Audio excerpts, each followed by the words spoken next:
Oyun kanallarının kısmı. Merhaba arkadaşlar, ben Cem arkadaşlar. Bugün sizlerle birlikte çok güzel bir uygulamayla karşınızdayım. Adı Set World.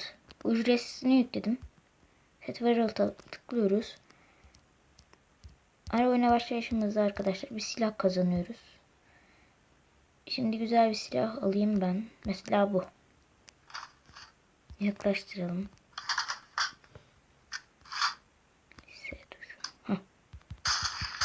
Arkadaşlar uygulamayla silah kullanabiliyorsunuz. Böyle de kullanabiliyorsunuz. Ben öyle sevmiyorum. Çok küçük oluyor. Arkadaşlar şu S harfi çıkarsa yeniden. Böyle ateş diyor. Ama böyle de ateş edemiyoruz.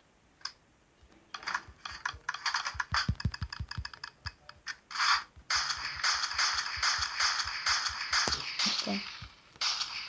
Sonra şu ayarlar kısmından silah, eşya falan ekleyebiliyoruz. Hiçbir şey yoktu, silahım böyleydi. Ben geliştirmiştim sonradan.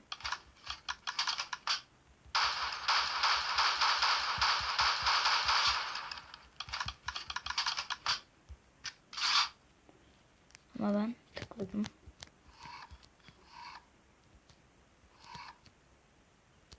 Her şeyi ekledim. Böyle daha güzel oldu. Şu ayarlar kısmından başka tıklayarak.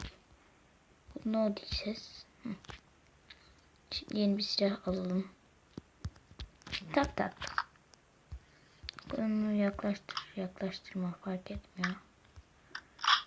Zaten kendisi minimum bir tabanca.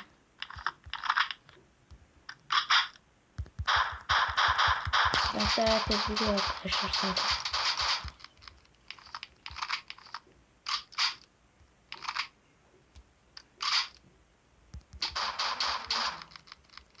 Bak tam bozuldu.